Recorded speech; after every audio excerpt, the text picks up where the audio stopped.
este, déjame le pongo aquí, realmente lo que me hizo querer estudiar psiquiatría fue en primer año de medicina, cuando estaba en mis clases de bioquímica. Recuerdo muy bien que ese profesor, un genetista así muy reconocido, nos empezó a platicar ahí de enfermedades metabólicas y había una en especial que así como que me impactó mucho, como una enfermedad genética, metabólica, influía de manera muy significativa en el comportamiento. Entonces, esta enfermedad, el síndrome de Lesch-Nyhan, es una alteración ahí para metabolizar las purinas, lo cual ocasiona que los niños se mutilen.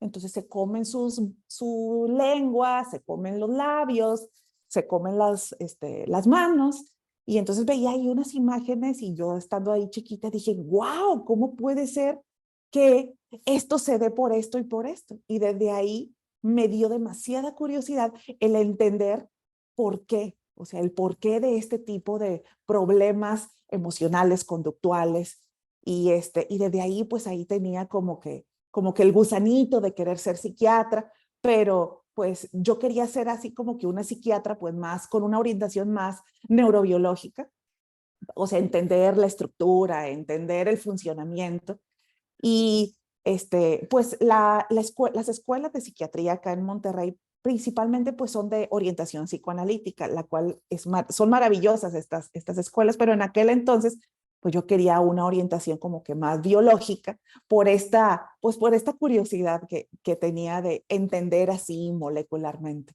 Y yo creo que no me pude haber ido a mejor lugar. Me fui al Ramón de la Fuente. El instituto se caracteriza justamente por eso, por un abordaje neurobiológico, está en el área de neuroimagen, de genética, de neurofisiología, y ahí pues pude entender y realmente sí cumplió al 100 totalmente con esta curiosidad, con estas expectativas neurobiológicas, pero pues llegó un momento en donde sí existía un sesgo sumamente importante. O sea, es algo una deficiencia realmente, y que yo amo mi escuela, es una deficiencia ya cuando estás en el consultorio, pues tener únicamente pues esta visión te limita demasiado. Entonces yo sentía ahí como que esa limitación y también una brecha era como si la enfermedad mental empezara en la edad adulta. Oye, pero ¿qué pasó? ¿Cómo fue que se dio esta condición tan aparatosa? Y ahí pues sí estaban muy encajonados en pues condiciones de salud mental en adultos con orientación biológica. Sentía ahí yo pues este hueco, y esa fue una de las razones por la cual dije, no, pues voy a hacer psiquiatría infantil con el objetivo de verlo completo. Y igual también cumplió totalmente mis expectativas porque pues la visión era pues desde la infancia, ver los hitos del desarrollo, ver cómo paulatinamente se van dando estos padecimientos tan complejos. Y luego al terminar, igual seguía teniendo esta inquietud, porque aunque tuviera los conocimientos de psiquiatría y luego de medicina, psiquiatría infantil, a veces las cosas no salían o sentía así como que topaba con pared. Entonces yo, bueno, pues, ¿qué está sucediendo? Bueno, es el entorno, la familia principalmente. Fue otra de las razones, o sea, fue una de las razones por lo cual decidí estudiar psicoterapia familiar. Muchos de los padecimientos pues son simplemente reactivos al entorno en donde se desarrollan estos niños. Y aunque el abordaje médico, psiquiátrico sea de 100, el entorno sabotea inconscientemente la mayoría de las veces. Y fue una de las razones por la cual dije, bueno, tengo que estudiar psicoterapia familiar y de pareja. Y realmente, pues, creo que esto me ayudó a tener así como que una visión muy amplia de, pues, de todo el panorama. Y aún así, a veces, hay situaciones sumamente adversas en donde, pues, aunque tengas pues, toda esta trayectoria, pues, no es nada fácil abordar porque hay muchas resistencias de por medio. Y eso Tienes, principalmente fue una de las razones por la cual llegué hasta, pues hasta acá donde estoy. pues fue, la verdad es que fue unas razones de mucho peso y mucho valor. Yo lo veo, lo comparo, por ejemplo, con la célula. Cuando una célula está enferma, el tejido se enferma. Cuando el tejido se enferma, el órgano se enferma. Cuando el órgano se enferma, el sistema se enferma. Y cuando el sistema se enferma, el cuerpo enferma. En este caso, si lo traspolamos a esta área, decimos que la célula de la sociedad, pues es nuestra familia. Y si nuestra familia está mal, pues entonces nuestra calle está mal, nuestra colonia está mal, nuestro municipio, nuestro estado y en realidad toda la sociedad está mal, partiendo de dónde, desde la familia. Y me gusta mucho tu enfoque porque es un enfoque como preventivo. Porque está padre que haya psiquiatras que atiendan a personas ya con muchas enfermedades, que den medicamentos, que den seguimiento y demás. Pero si nos echamos más atrás, pues como dice, está la psiquiatría y está la terapia familiar. Y desde la terapia, y aquí es donde vamos a entrar en el tema, ¿no? Para que nos expliques qué es la psiquiatría. Y me adelanto una pregunta. Dentro de los niños hay muchas enfermedades psiquiátricas, por eso es que existe esta alta especialidad. Y esas enfermedades tienen diversos orígenes. Hay orígenes genéticos, me supongo, pero otros que se gestan o se forman dentro de la familia, ¿no?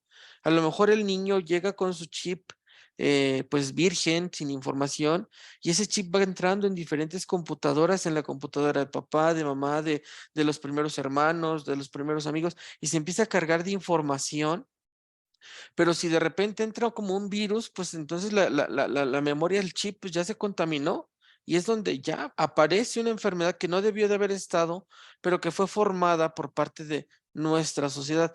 ¿Es así o es genético o cómo es? Pero bueno, hice muchas preguntas, Isabel, tú me entiendes y ahí tú nos contestas, tú desarrollas lo que intenté preguntar.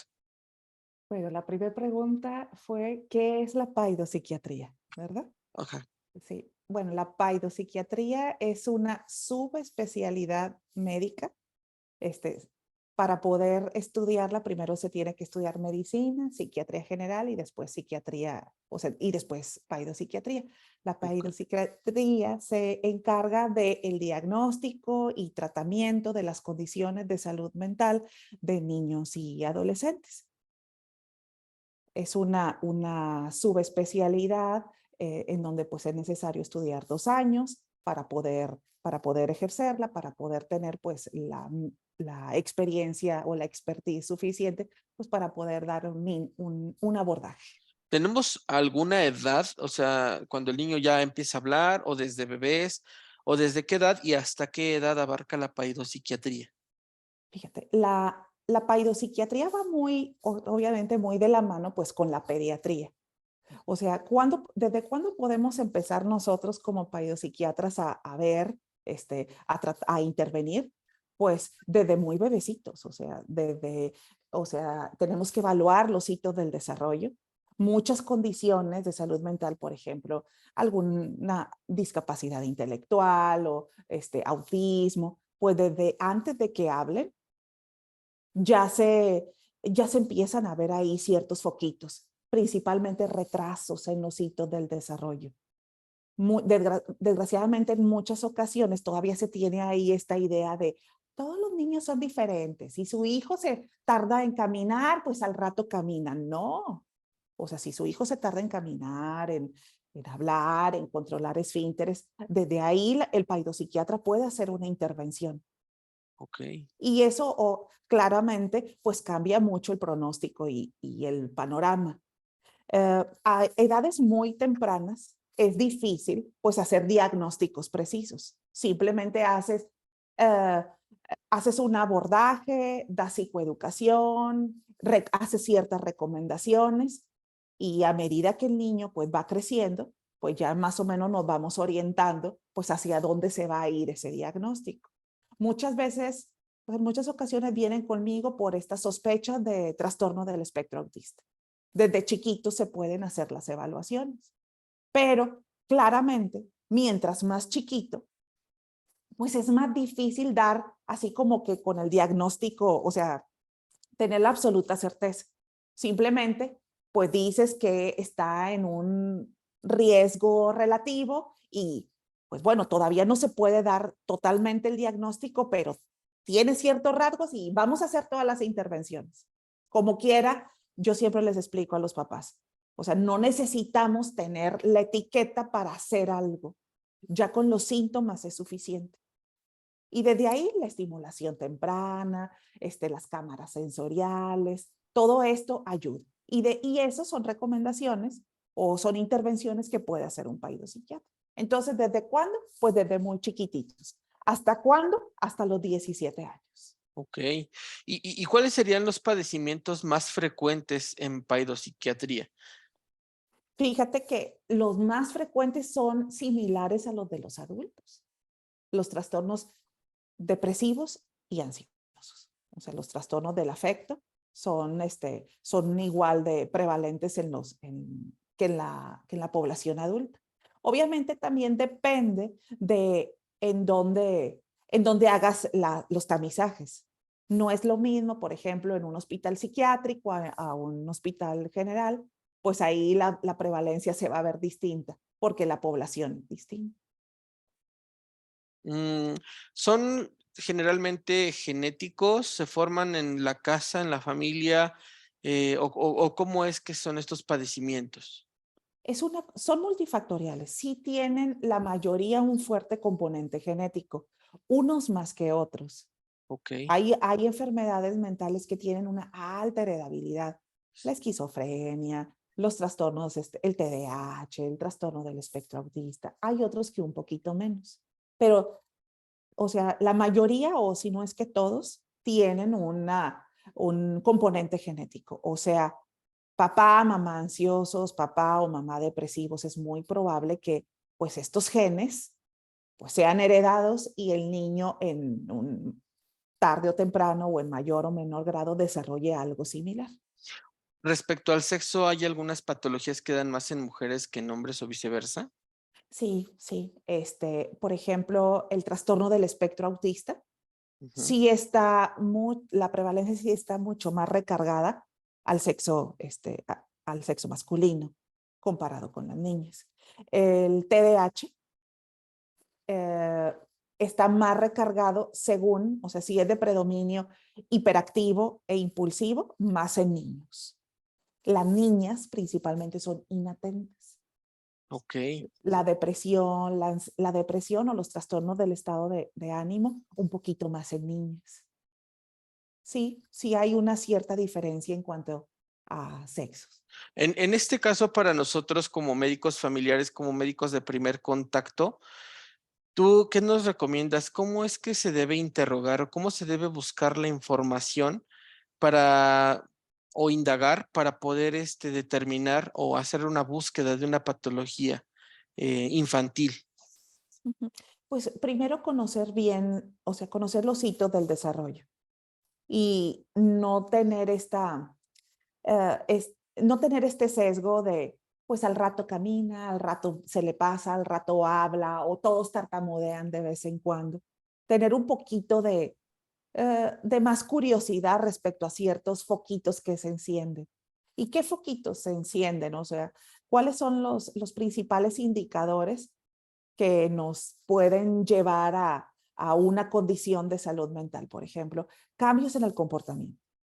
O sea, un niño generalmente tiene pues ciertas conductas, cierto temperamento, cierta manera de ser y que de repente pues sea muy irritable o prefiere estar aislado, o haya cambiado su apetito, que coman un montón o que coman poquito. Todo eso son foquitos.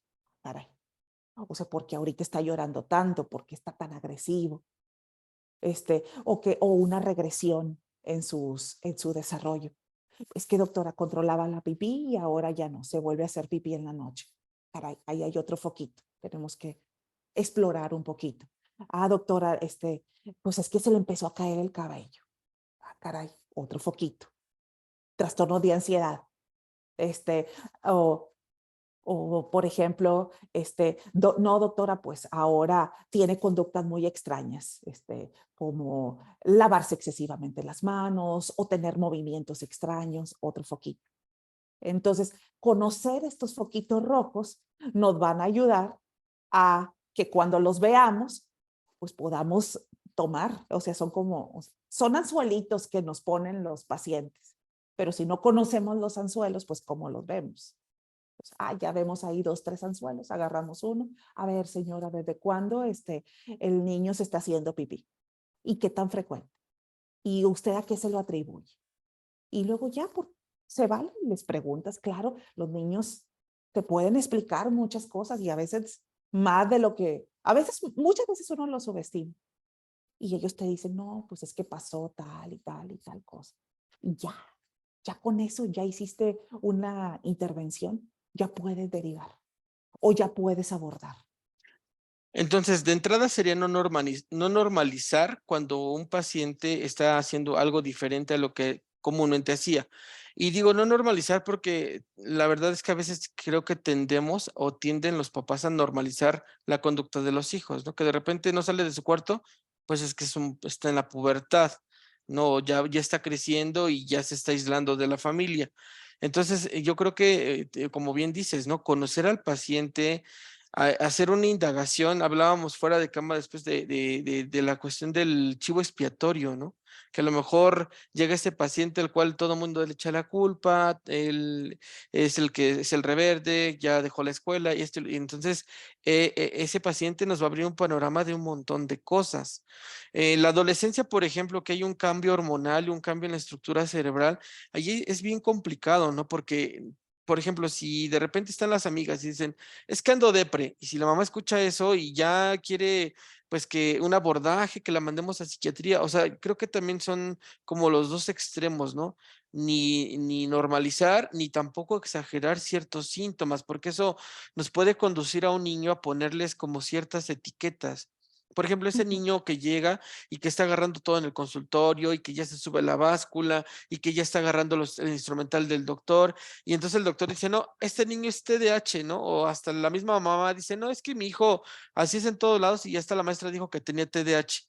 Entonces ya al poner esa etiqueta, ya socialmente, psicológicamente y todo, ya se está vertiendo a que ese niño tiene una enfermedad y que requiere terapia o medicamento y tampoco es caer en eso, ¿no?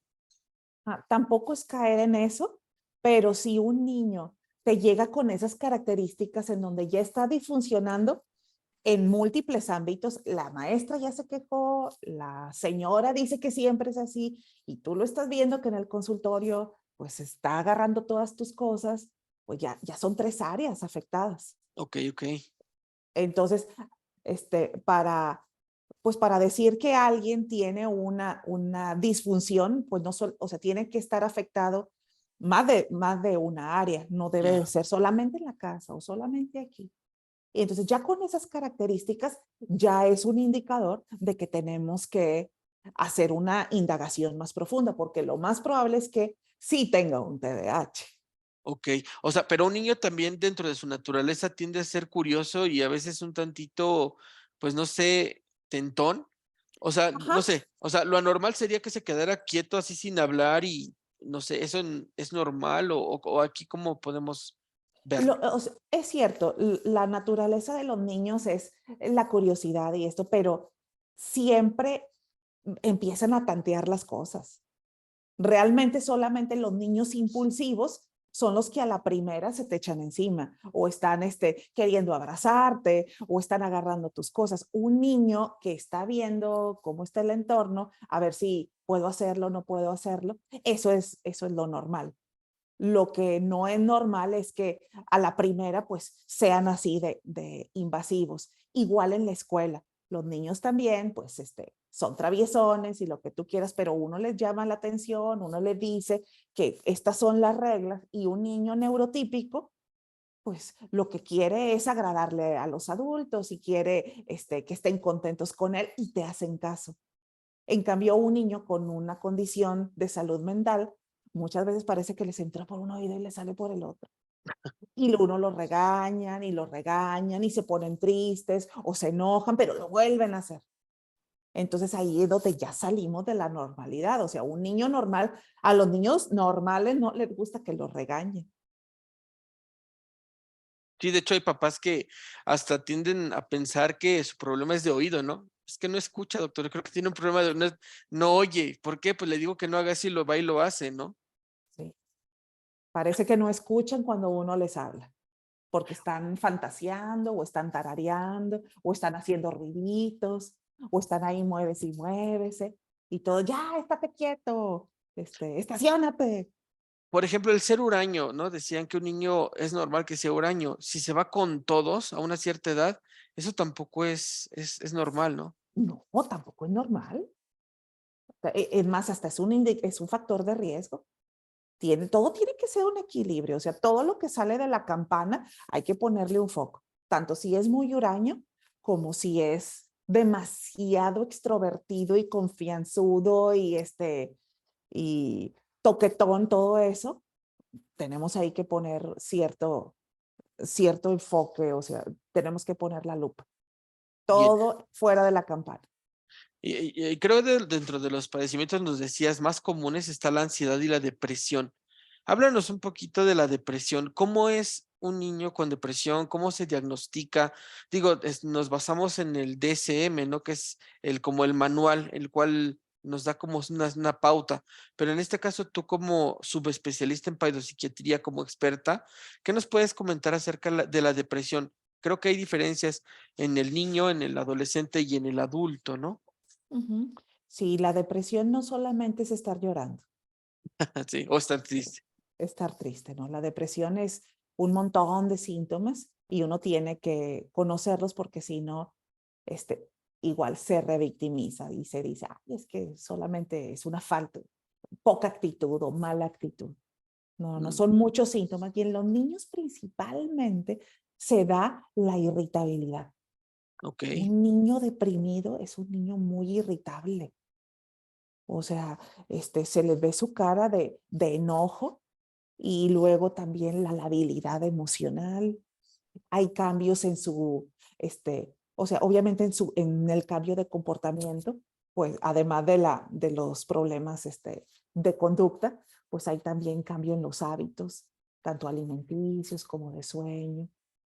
Son niños que generalmente se empiezan a aislar, apáticos. Son niños que como no tienen, y mientras más chiquitos, pues obviamente mayor dificultad, es difícil para muchos de ellos pues poner en palabras lo que están sintiendo y claro. entonces somatizan mucho. La somatización es algo muy frecuente en los trastornos depresivos y ansiosos de niños. Entonces son niños que me duele la cabeza y estoy cansado y me duele la panza y todo les duele y ahí los llevan mucho con los pediatras y pues se la pasan dándole ahí puros analgésicos y no tienen nada, están somatizando. Y muchas veces la somatización pues es secundaria a un trastorno depresivo. Entonces, en los niños, la tristeza se manifiesta con alteraciones cambios en la conducta y la somatización. Sí puede haber niños que lloran mucho y que te lo dicen, pero muchas veces no te lo dicen y tú tienes que verlo. Y así como los adultos también puede ser una alteración también de tiroides y que a lo mejor no sea tanto depresión, sino un hipotiroidismo. Ya ves que en el adulto así, también en los niños pasa. Sí, pero Ok, es poco. Como parte del abordaje, sí tenemos siempre que descartar esta posibilidad. Afortunadamente, la mayoría de las veces no es secundaria a esto, pero siempre tenemos que solicitar estudios, que no sea por un hipotiroidismo o porque el niño esté desnutrido o cualquier otra condición médica. Entonces, en la historia clínica, solicitamos estudios de laboratorio, descartamos esto y luego ya podemos con mayor seguridad pueda hacer el diagnóstico de un trastorno depresivo. ok. Y ahora, de la ansiedad, ¿cuál sería una diferencia entre miedo y ansiedad? Yo recuerdo que cuando tenía un maestro en psiquiatría me decía, pues hay que tener miedo, pues sí, es normal. Me decía, a mí me espantaría más que uno de mis pacientes no tuviera miedo o vergüenza, por ejemplo. La vergüenza y el miedo son algo que son inherentes al ser humano y que de alguna manera son emociones que son de supervivencia. Sin embargo, ¿cómo sabríamos hacer una diferencia entre una ansiedad, un trastorno de ansiedad o algo que no es ansiedad? Mira, el miedo efectivamente es secundario a un estímulo, a un determinado estímulo. Miedo a las cucarachas, miedo a los elevadores, miedo a subirme al avión. O sea, el miedo es muy específico. Entonces, te quitas de ese estímulo y se va el miedo. Okay.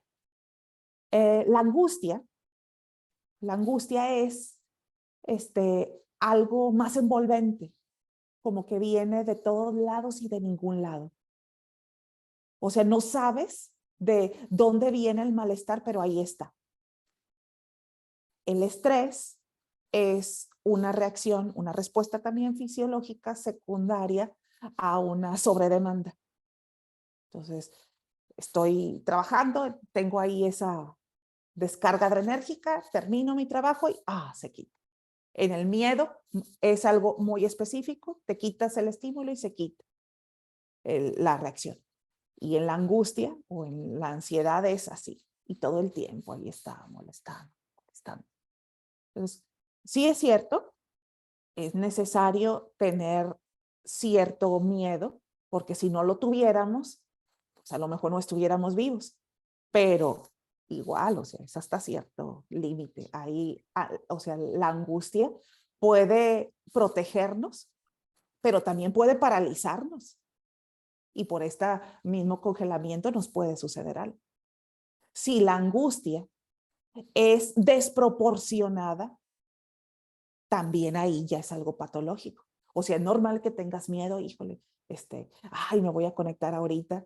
Pero si tú, por este acontecimiento, haces una crisis de ansiedad, te empiezas a hiperventilar, pues entonces ya tu reacción es desproporcionada.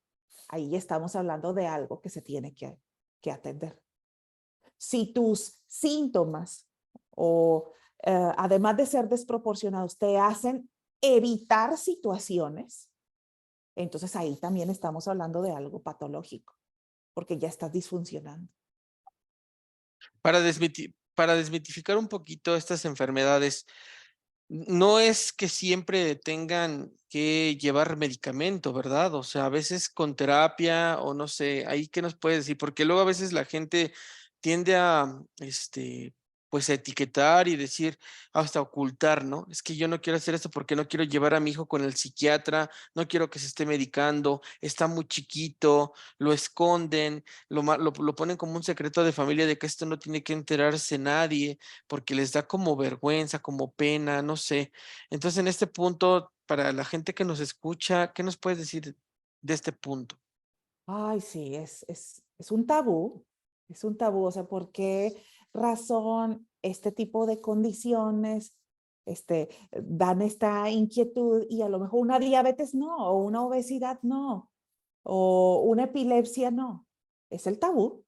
Y sí, todavía, o sea, cada vez menos, pero todavía sigue siendo ahí algo que a muchos les inquieta y les dan miedo las medicinas psiquiátricas. Ay, doctor, es que se va a hacer adicto o me voy a hacer adicta. Y yo, no, no, no, no, no. Una adicción se caracteriza por ciertas conductas y usted necesita del medicamento pues para estar bien. Una adicción se caracteriza por tolerancia, por abstinencia. Si usted se deja de tomar el medicamento, pues lo único que va a suceder es que a lo mejor va a volver a tener sus síntomas. Entonces eso quiere decir que sí me voy a hacer adicta. No, usted necesita el medicamento para estar bien, así como un diabético necesita de su insulina. ¿Usted piensa que un diabético es adicto a la insulina? No, pues no. Es lo mismo con las condiciones de salud mental. Y sí, sí, hay mucha resistencia, pero la verdad es que los medicamentos psiquiátricos bien administrados son maravillosos, son maravillosos. Le cambian la vida a las personas. Digo, Obviamente, ujú. No, no, obviamente no. tienen que ir acompañados siempre de una psicoterapia, porque lo que se espera es que, pues, después de determinado momento podamos prescindir de los medicamentos. Y para poder prescindir de ellos, pues te tienes que relacionar de una manera diferente, aprender nuevas estrategias. Si volvemos a lo mismo, pues te quitas el medicamento y sigues ahí tropezándote con la misma piedra y seguramente vas a volver a necesitarlos. Por eso la terapia farmacológica se recomienda siempre con la psicoterapia y muchos de mis pacientes les quito el medicamento y no recaen y los puedo dar de alta. Y aquí es donde dicen que la medicina es una ciencia y es un arte, porque el medicar, y sobre todo medicamentos psiquiátricos, no es enchila mesta de verde, como dicen vulgarmente, ¿no? ¿Por qué? Porque uno tiene que explicar, por ejemplo, que algunos medicamentos en un inicio pueden cambiar, pueden hacer ciertas alteraciones. ¿Cuántas personas no tenemos que abandonan el tratamiento porque sienten que no les hace nada el medicamento, porque no ven un avance, porque no confían en el medicamento o porque les está generando algún efecto que a lo mejor nosotros no tuvimos el cuidado de explicarlo o lo explicamos pero no quedó entendido? En fin, o sea, es un arte verdadero porque de ahí depende mucho del éxito de la enfermedad, la cura o el tratamiento. Sin embargo, si no somos lo suficientemente cuidadosos con medicar, pues fracasa nuestro tratamiento y lo que vamos a generar es un efecto contrario, es decir, ya voy a buscar todo menos ir con el psiquiatra, ¿no? Ujú. Sí, sí, tienes mucha razón. Tenemos que informar así con peras y manzanas y que el paciente se sienta con la confianza de pues poder seguir preguntando o comunicando sus dudas. Yo manejo mucho eso, o sea, cualquier cosa yo voy a estar al pendiente, les digo, este, y siempre uso esa frase, o sea, lo peor que puede suceder es que te conteste a las 9 de la noche, pero sí te voy a responder para que pues ellos sientan esta confianza. Y si les explico de que todas las medicinas, hasta un paracetamol, te da efectos o te puede dar efectos colaterales.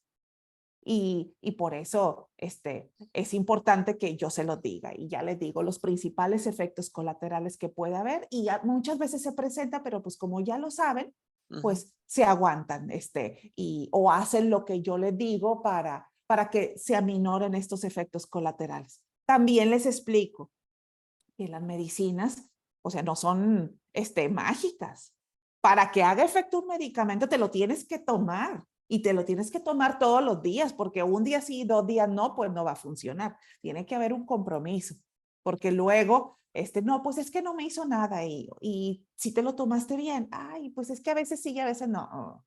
También influye mucho la calidad de los medicamentos que estás tomando, porque, o sea, no es por nada, pero ay, realmente sí hay una gran diferencia en la calidad entre un antidepresivo de 40 pesos y uno de patente. En Guau, qué serio, información estás dando. te O lo sea, juro, te lo juro. las sales están más diluiditas o qué pasa, Es, porque sí, o yo sea, tengo la sospecha de que ha de ser puro talco. Te lo ok. juro, porque, o sea, empiezan a tomar estos medicamentos de 40 pesos y es así, recaída, pero una constante casi del 90%. Wow. Y yo así, a ver, ¿hiciste algún cambio? No, doctor, sigo tomando todo muy bien. Ok, A ver tu ahí está. cajita.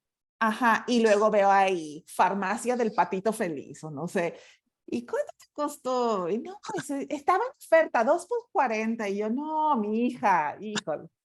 Entonces empiezan, o sea, muchas veces ni siquiera tengo que hacer un cambio o un reajuste de dosis. Solamente con cambiar la marca ya hay una mejoría. Entonces todo eso uno tiene que evaluar porque luego es cierto, es que no me hizo nada su medicina, pero si no tenemos este cuidado de preguntar a ver qué se está tomando, pues podemos ahí morderles el anzuelo y pensar que efectivamente no les hizo nada la medicina.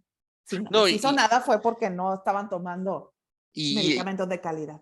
y en estos casos nos vamos como si fuera la pirámide de Maslow, ¿no? Es comer, dormir, beber agua, tener sexo y tomarte tu tratamiento de este tipo de enfermedades, porque si no controlamos esto, pues todo se viene abajo, ¿no? O sea, es la de las mejores inversiones que se puede hacer, la salud mental. ¿Qué ocurre, hablando de ansiedad y depresión en niños? ¿Qué ocurre si no se trata un padecimiento en un niño con ansiedad o con depresión? ¿Qué pasa en la vida adulta?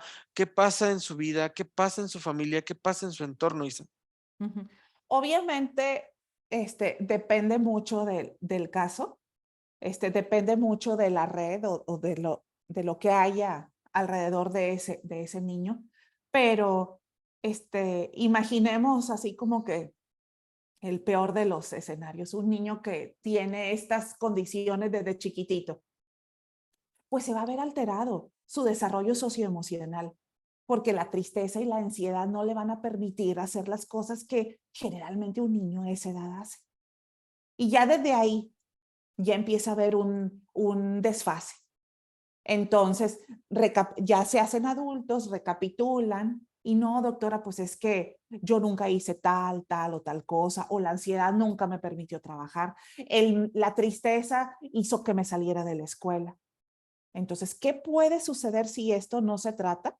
Muchísimas cosas que pueden ser muy desfavorables posteriormente. Bien, voy a leer un poquito los comentarios y preguntas, Isa, y pasamos a las otras dos patologías. Todos los que están conectando, muchas gracias. Dice Silvia Berenice, saludos desde Chihuahua, un abrazo hasta Chihuahua. Alfredo Rivas o Alf Rivas se pregunto, claro que sí, puedes preguntar. Dice Sandra Camacho, saludos desde Cuautla, Morelos, un saludo. Dice Alfredo Rivas, exacto, pubertad, las nuevas amistades en redes parecen jalar a los menores hijos. El asunto es que tengo a mi hijastre que ya le ha pasado todo y que no sé cómo tratar de contactar con ella, puesto que su personalidad ya está muy avanzada. Yo he tratado de abrir un canal de comunicación, pero parece que se complica y no sé por qué. Exacto, como si no escuchara. ¿Qué se hace para encauzar bien? Ahorita nos contesta. Elizabeth Sánchez, maravilloso programa como todos los jueves. Gracias por compartir tan valiosa información. No, gracias a ustedes por conectarse y escucharnos. Sandra Camacho, ¿nos puede comentar de los trastornos de la conducta alimenticia en adolescentes? Claro que sí. Dice Hugo Rivera, saludos. Cuando tengo un paciente con ansiedad o depresión en la consulta externa de primer nivel, ¿de qué manera puedo ayudarlos? Tomando en cuenta que las citas a paidopsiquiatría o psicología están muy distantes. Esa es una gran realidad, fíjate, y una gran pregunta. Susana Mercado, buenas noches aquí en Ciudad de México. Me tocó ir a la clínica de la conducta y nos decían en la escuela para padres que los padres influimos en las condiciones de nuestros hijos. Así que si llevamos a nuestros hijos a terapia o psiquiatría, los padres también debemos de hacerlo, ya que muchos padres son quienes nos afectamos a nuestros hijos, a nuestras hijas. Ese es un arte, ¿no, Isa? O sea, no solamente atiendes al niño, sino el que verdaderamente está mal, pues es el papá o el tutor, ¿no? Sí, sí, sí. Mauricio Santillán, buenas noches, saludos cordiales, un abrazo desde Querétaro, un abrazo a toda la gente que Gracias. se conecta. Dice aquí, gran tema, Elisa Martínez, es triste, pero dicen psiquiatría y la gente dice, estás loco, pero qué lástima que no vean lo importante que es la salud mental. De acuerdo contigo, Elisa. Hondri, Jocelyn Pineda Sevilla, saludos desde Honduras, un abrazo hasta Honduras. Cari Abrazos. Clary Flores, saludos desde Atlisco, Puebla, Atlisco, donde hay un centro vacacional que les recomiendo. Me interesa grandemente consulta con la doctora. Claro que sí, Cari Flores, al rato vamos a pasar sus datos, sus redes. Está muy fuerte en Instagram, tiene un podcast con Lord Banquetas, grandes temas, abordan de verdad una gran persona que se enfoca mucho en la ciudad, en la salud mental y que le gusta dar y compartir. Bueno, pues tenemos varias preguntas, dice Alfonso. Cómo generar un canal de comunicación con su hijastre que parece que Ujú. está como perdido. Nos hablan acerca del abordaje de los padres, nos hablan de cómo le hago con mis pacientes. Siento frustración porque me llega mi paciente con ansiedad, con depresión y si lo mando a paidopsiquiatría, pues lo van a ver en 3 años. ¿Qué Ay, ya hacemos? sé. Ay, Dios mío.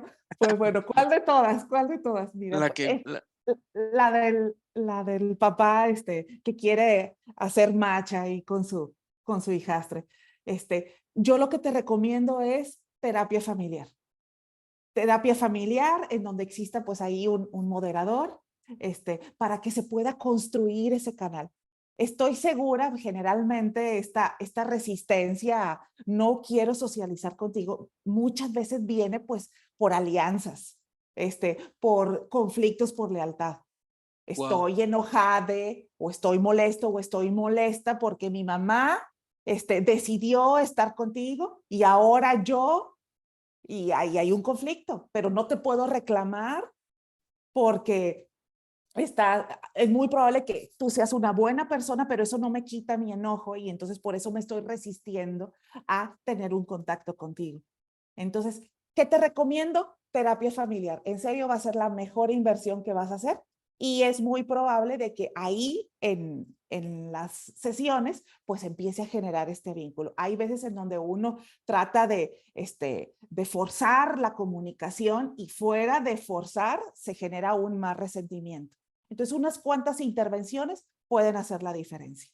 Oye, Isa, en ese aspecto, por ejemplo, cuando dicen el consejo de cómo puedo hacer para atraer a la mejor mujer del mundo a mi vida, entonces le dicen, es que no te preocupes por atraerla, mejor preocúpate por ti. En este caso es no vayas tras de las abejas, cultiva tu jardín. En esa parte de generar un contexto, decía por ahí Elisa Martínez, los padres hacemos de modelaje a nuestros hijos, los adultos hacemos de modelaje. Si el adulto, que se supone es el más consciente, reconoce sus errores, comunica, expresa, Se no supone. se supone, no, o sea, en este caso es, no cae en vicios, no falta su palabra, porque de repente le dice al hijo, te voy a llevar al circo y de repente no lo lleva, pues oye, ¿cómo le vas a exigir que el niño cumpla su palabra cuando tu modelaje, cómo está haciendo, no, Isa?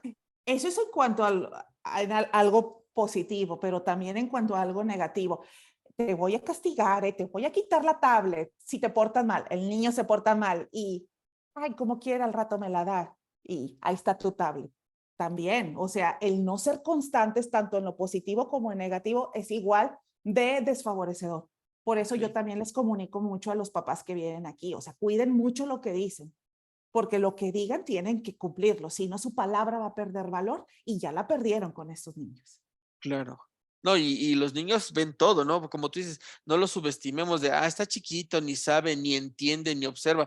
¿Y cuál es la edad en donde más conexiones neuronales hace y pues todo está captando, ¿no? Ujú. Así es, ¿Qué así hacemos en es. la consulta, Isa? Pues, por ejemplo, en la consulta justamente, o sea, como no lo subestimamos y sabemos que todo entienden, mi primer consulta siempre es únicamente con los papás. O sea, platíquenme, armamos una historia clínica así en la salita de espera superficial y yo le doy una historia clínica ampliada para que la llenen ahí en la casa. Le digo a los papás, si difieren en la información, usted ponga una y la otra. Okay. Y en la primer consulta, pues les digo, díganme qué es lo que les preocupa del niño, para yo ya tener más o menos una orientación. En mi segunda consulta es cuando, pues yo ya con cierta dirección, pues ya voy preguntando propositivamente. Porque si eso lo hago, me ha pasado un montón, que si lo hago en la primera consulta, algunos papás son muy agresivos, muy burdos y es que venimos porque... Y empieza ahí el conflicto y el niño se enoja o el adolescente se enoja y no se abre conmigo. O todo lo contrario, están muy cuidadosos de no decir nada y no obtengo toda la información. Cuidando la imagen, ¿no? Sí, sí. Y Oye, ya en la... pero, ajá, no, No, pero dime, dime. qué extraordinaria estrategia acabas de dar, porque, por ejemplo, si vemos que una historia clínica es compleja, pues una historia clínica de salud mental infantil, psiquiátrica, de psiquiatría, pues un poco más. Pero pues dices, a ver, médico, tienes 15 minutos para tu consulta, no te preocupes, tú imprime tus hojitas, a ver, este es para el papá, este es para la mamá, este es para la abuelita, que también influye en el cuidado del niño, con calma, de manera personal, lo llenan y me lo traen. Y en la siguiente consulta haces la evaluación y ahí te ahorras un chorro de tiempo y como tú dices, vas como que rompiendo el hielo, porque no es de Ujú, que de entrada un niño te diga, pues sí, pues tengo alteraciones de sueño, tengo alteraciones en mi alimentación y ya no me gustan las cosas que antes me gustaba hacerlas. Pues obvio, no. O sea, uno tiene que ir como de alguna manera interrogando. De hecho, hasta con los niños es jugando, ¿no, Isa? Hacer bromitas, ujú. están con los Claro. muñequitos ahí, de repente ahí en el juego y el juego, pues uno va sacando como la información, ¿no? Sí, uno tiene que ser muy flexible. O sea, yo aquí en mi consultorio, pues veo niños, adolescentes, adultos, y cuando veo niños, o sea, me quito los tacones, me pongo mis calcetas esponjadas, saco los juguetes y sí, efectivamente me pongo a jugar con ellos y sale mucha información ahí. Tengo mi escritorio, me pongo a trabajar con ellos. De hecho, es una estrategia que yo implemento, o sea, y a mí en lo personal me ha funcionado bastante. Por ejemplo, En los niños que tienen TDAH, que son muy impulsivos y también inatentos, les enseño a jugar ajedrez. O sea, eso es, es algo que yo hago. O sea, no he visto o no he sabido hasta ahorita otro colega que lo haga, pero yo lo hago. Entonces, les enseño a jugar ajedrez. ¿Por qué? Pues porque ahí veo el control inhibitorio, o sea, esto de mover la pieza sin pensar es pura impulsividad. Y a medida que van avanzando, van analizando, tienen más autocontrol, o sea, aplico esto de la pieza tocada, pieza movida. Y si veo que pueden resistirse a eso, perfecto, vamos por buen camino. Si veo que no lo pueden lograr, les voy reajustando el medicamento. Uno tiene que hacerse, pues, de sus estrategias. Y me Ok. han salido muy buenos ajedrecistas. Sí, me imagino. Oye, Sí. en el adolescente, ¿cómo le haces? Porque es la edad en que menos se acercan al servicio de salud. Y de hecho, a veces los papás es que no quiere venir, doctora, es que ya le dije que venga. Y cuando viene con una actitud, no sé, muy apática o enojada, o no se abre tan fácilmente. O en tu experiencia, ¿qué es lo que notas con los adolescentes? Sí, unos son más fáciles que otros, sí hay unos que son resistentes y están enojados y te generan una contratransferencia muy negativa, pero uno tiene que comprender que pues es justamente por lo cual están aquí, no es tan fácil para ellos. Entonces uno tiene que ser paciente, paciente y pues uno tiene que saber respecto a sus temas, entonces pues me gustan los BTS y platicamos de ellos y de la música de ahora. Y Reggaetón, Bad Bunny y todo eso, ¿no? ay, me choca ese Bad Bunny, pero bueno, ok. Pero pues sí, tengo que escuchar ahí, o sea, si he escuchado su música, pues porque me puede servir como un puentecito para poder conectar con alguien. O sea, no te imaginas cómo me ha ayudado conocer de anime. ¿Ah, O sí? sea, conocer de anime, muchos niños es, oye, ¿ya has visto el anime tal, Naruto? Y yo, sí, y ya, se Ah, rompió el hielo. Entonces, ok. eso me ayuda también. Bueno, hablando acerca de TDA, ¿qué nos puedes comentar? Los niños que tienen TDA, ¿cómo llegamos al abordaje? ¿Cómo llegamos al diagnóstico?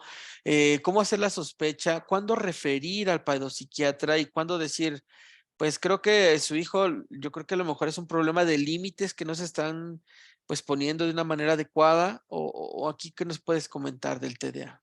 Mira, lo ideal, lo que debería de ser en nuestro entorno es que el médico de primer nivel tenga esta capacidad de poder hacer el diagnóstico y abordaje inicial, que Ok, se apoye de un psicólogo pues para manejo de límites y psicoeducación, pero un médico de primer nivel tiene que tener esta capacidad, o sea, y para eso pues es simplemente pues conocer los criterios diagnósticos, hay múltiples baterías, conocer de neurodesarrollo, que los síntomas estén pues antes de los 12 años, en tres ámbitos, que ocasionen, o sea, con disfunción. Entonces, uno puede hacer, un médico de primer nivel puede hacer el diagnóstico y dar, o sea, si es necesario, pues dar un tratamiento.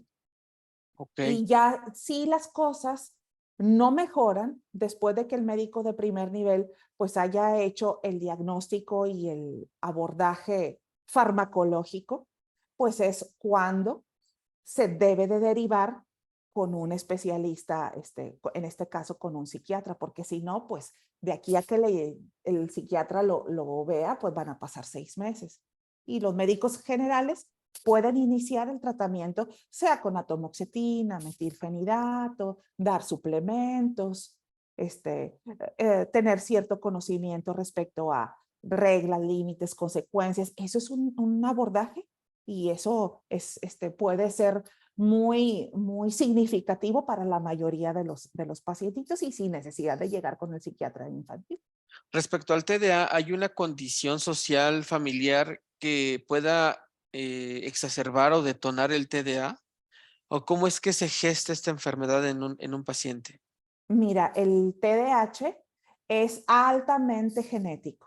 De hecho, es algo bien típico. Si me llega un niño con TDAH, lo más probable es que el papá, la mamá o ambos también tengan TDAH. Entonces tengo que preguntarles y verlos a ellos también porque luego resulta que no le dan el medicamento porque al papá se le olvidó o a la mamá se le olvidó darle el medicamento porque el papá también tiene errores por descuido, Ok, porque también tiene TDAH.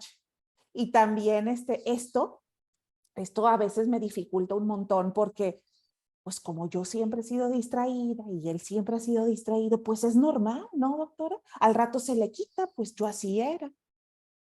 Entonces, híjole, luchar contra eso también es bien complicado. Entonces, sí, tiene una alta prevalencia, o sea, una alta predisposición genética, o sea, lo más probable es que o sea, si alguien tiene un TDAH, hay un 50% de probabilidad de que los papás lo tengan. Y obviamente, si estos papás tienen un TDAH y no fueron diagnosticados ni tratados, pues tienen medidas compensatorias a veces bien erráticas, ¿Cómo bien cuál? raras. O sea, o tienen un historial de un montón de acontecimientos extraños. O sea, realmente hasta te da risa. Así Pero de, ¿cómo cuál? Ajá. depende mucho del entorno, pero por ejemplo aquí me ha tocado así de, a ver, platícame, nada más es una pregunta. ¿Cuántas veces te has equivocado de vuelos? Uy, doctora, una vez me equivoqué porque vi AM y era PM. O se me olvidó llevarme el pasaporte. O perdí, o ya llevo quién sabe cuántas tarjetas que se comió el cajero. Oye, y de pura casualidad, ¿cuántas veces se te ha perdido el carro en el estacionamiento? Siempre se me pierde. Y así, pero un montón de anécdotas. Y para ellos es súper normal, pues así es la vida. Entonces, pues tienen medidas compensatorias muy malas o no las tienen, y eso dificulta bastante, pues, que el niño se organice, pues, porque los papás son desorganizados. No podemos pedir lo que no damos. Lo normalizan en su vida, ¿no? Sí, sí. Y, ay, De, es que me confundí y le di el medicamento de la noche en la mañana, yo. Nos preguntaban aquí acerca de trastornos alimenticios. ¿Qué pasa con esos niños que ya no quieren comer, que si quieren hacer como veganos, que no quieren comer ciertas cosas, o los que comen compulsivamente están así como si el mundo se fuera a acabar por la caída de un meteorito y se comen todo demasiado rápido y hasta sin masticar? En ese tipo de trastornos alimenticios, ¿qué nos puedes hablar en los niños? Si hay cambios en el apetito, o sea, tanto si comen mucho, o sea, así bastante, tienen atracones o dejan de comer, hay que escarbarle. Generalmente es por algo. O tienen miedo a engordar, o tienen miedo a atragantarse. Muchas veces los niños dejan de comer. Me ha tocado un montón de casos en donde es que ya no quiero comer carne y me quiero hacer vegana, lo dicen por encima. Pero lo que sucede es que se atragantaron y tienen miedo de sólidos. Ok. Entonces uno tiene que escarbarle, que escarbarle. ¿O por qué estás comiendo tanto? No, pues generalmente pues usan la comida con fines ansiolíticos o porque están aburridos. Hay que checar. O sea, no todo es, o sea, generalmente estos son los piquitos del iceberg. Hay que ver lo que hay abajo y tratar de solucionarlo. O sea, si estás aburrido, si estás ansioso, pues vemos cómo solucionar eso y luego ya se quita el problema de la conducta alimentaria. Dice Carmen Olmos, la moda de ser las niñas coreanas, ¿no? La moda La moda de ser, o de los niños coreanos. Sí, eso es, delgaditos.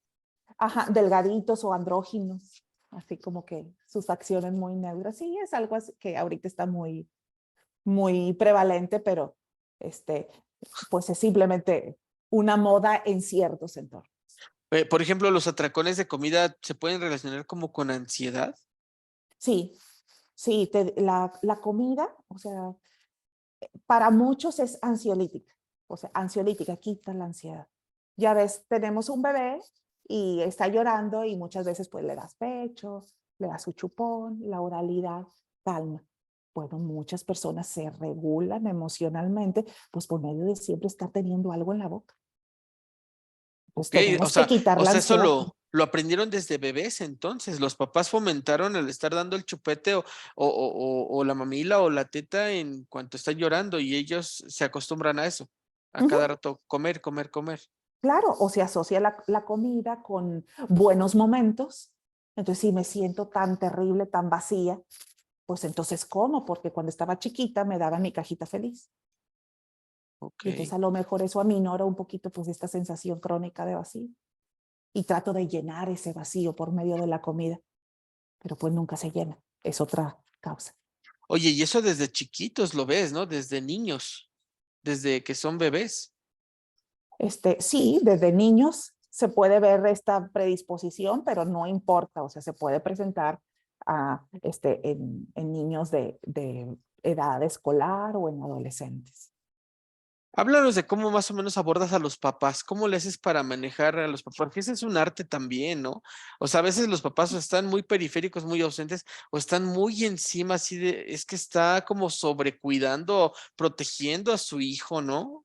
Uy, no, maravilloso. No, no, no. Es un arte eso de los papás. Hay de todo tipo de papás. Este, Hay papás muy ansiosos, muy, muy saboteadores. Y obviamente, pues, mamá es vida, papá es mundo, o al revés.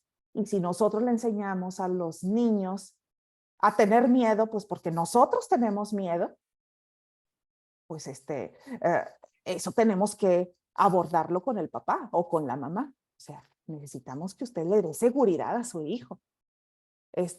Y para ellos a veces es muy difícil, pues porque tienen también sus experiencias y es que no, ¿cómo? Se tiene que cuidar y o tiene que defenderse y tiene que ser ¿cómo se llama? Aguerrido y esas cosas, pero pues ellos están hablando desde su experiencia y eso sí dificulta mucho porque tienes que romper pues una enseñanza que ellos tienen, que a lo mejor a ellos en su momento les funcionó, pero que ahorita está haciendo disfuncionar a su hijo, está haciendo que tenga un problema de conducta. Claro, las expectativas que ponen sobre sus hijos, ¿no? Que es que yo era diferente, yo sí me portaba bien, yo llevaba 10 en la escuela y ya quieren que los hijos sean de 10, que escuchen música clásica, que hagan ejercicio y que sean así como que perfectos. Entonces no se abren a posibilidades de que sus hijos pues son entes diferentes, autónomos y Uy, que... sí. Y que tienen gustos diferentes. Hablabas en tus redes que a veces puede haber un avance con el hijo y el papá sabotea el tratamiento del propio hijo. Eso se me hace muy extraño, ¿no? Se supone que queremos que nuestros hijos estén bien y si de repente tenemos una conducta para sabotear la evolución y el avance de mi hijo, pues eso como que no lo alcanzo a comprender. Sí, sí, es terrible eso, porque son fenómenos sistémicos que se dan casi siempre de manera inconsciente. En múltiples o en muchas enfermedades, y no se diga en las condiciones de salud mental, a veces hay ganancias primarias, secundarias, terciarias, de que se siga manteniendo el síntoma. Entonces, tengo una hija con una condición que hace que no se vaya de la casa. Entonces, yo por encima le digo, ándale, ponte las pilas, ponte a trabajar, salte. Pero por dentro tengo un terror de que se vaya y yo quedarme sola. Ok, Entonces, por fuera, yo le digo que ya no la quiero aquí, que se ponga a trabajar, pero por abajo tengo mucho miedo de que me abandone. Y, y pues le meto inseguridad o minimizo sus esfuerzos. Para que trabajas en ese lugar ni te van a pagar tanto. Oye, pues ¿quién los entiende? A eso me refiero. Cosas inconscientes en donde terminan saboteando. Y entonces, no, pues entonces, ¿para qué trabajo si me van a pagar bien poquito? Y luego, ¿qué dice después la mamá? ¿Ves? Eres bien floja, no haces nada. Oh, es muy enloquecedor. Pero lo profundo es que la mamá tiene mucho miedo de quedarse sola y tiene una ganancia de que la hija esté ahí, pero por encima tiene mucho enojo de que la hija esté ahí. claro. Y en terapia familiar se destapan mucho este tipo de temores y luego pues, caray, resulta muy confrontativo y si la familia realmente quiere salir adelante, pues se modifica esta relación y sí pueden salir adelante. A eso, o sea, no es un sabotaje, la mayoría de las veces no es un sabotaje así con dolo, Ok. sino es como que disfrazado. Dándose cuenta, dejan de hacerlo. Sí, en este caso entonces sería fortalecer a la mamá en este ejemplo que pones para que pueda permitir la salida a su hija, ¿no? Exactamente, o involucrar al papá para que la señora no se sienta tan terriblemente sola. Pero a lo mejor resulta que el papá tiene otra familia. Y entonces el papá necesita que la hija siga enferma para que su esposa se entretenga con la hija. Y el que termina saboteando es el papá. Claro. A eso me refiero eso es como que el chivo expiatorio o o, o el paciente identificar. Perfecto. Isa, pues ya se pasó la hora. La verdad es que se me pasó rapidísimo, tantas cosas que se abordaron y tantas que quedaron pendientes, pero ya después tendremos la oportunidad de invitarte Claro si es que que sí, aceptas a otros claro que temas, sí. porque siempre hay mucho de qué hablar de la salud mental. Algunas palabras, algo que nos quieras, y bueno, que nos compartas también dónde te pueden localizar. Ahí pidieron sus datos, ahorita nos va a compartir sus datos. Ella se encuentra en Nuevo León, en Monterrey. Y bueno, ¿dónde te pueden seguir en tus redes? Y Mira, algunas, ajá, mis redes estoy en Instagram nada más, se llama Tu Psiquiatra de Confianza. O sea, todo pegadito, tu psiquiatra de confianza. Aunque esté aquí en Nuevo León, pues yo veo pacientes de todo el país y en el extranjero, o sea, por medio de vía Zoom, sin ningún problema, y es igual de efectiva la psicoterapia. Entonces, si quieren una cita, pues, y están en otro lugar, claro que podemos verlos. Entonces, tu per, psiquiatra de confianza, ahí estoy, en subo mucha Instagram. info en Instagram, subo mucha información, pero también la subo ahí con un tinte, o sea, como son temas delicados, lo que quiero, bueno, a veces es necesario que los temas delicados les pongamos un poquito de humor. Entonces hago así como que muchos memes de las cosas que voy viendo, pues para que se relajen y que no vean que este tipo de temas son así súper serios. No, sí son serios, pero pues es bonito que a los temas delicados les pongamos un poquito ahí de picardía. Perfecto. Pues muchas gracias a todos los que se conectaron. Isa, de verdad te agradezco mucho tu No, tiempo, gracias a tu, ti por la tu invitación. espacio. Una disculpa por los mensajes ya no leídos, se nos fue rapidísimo la hora, pero pues contacten a Isabelén Garza Gutiérrez. Ella está a la orden, está en su red en Instagram. Y pues bueno, nos vemos aquí en 8 días en un programa más de El Estetoscopio. Isa, muchas gracias. Te mando un abrazote Gracias, hasta igualmente. Monterrey. Y pues a toda la audiencia que nos vio, muchas gracias. Compartan, no les cuesta nada y pues estamos a la orden. Pasen Tu buena noche. psiquiatra de confianza, ahí sigan en Insta. Y Perfecto. cualquier duda, pues ahí yo estoy al pendiente. Excelente. Muchas gracias.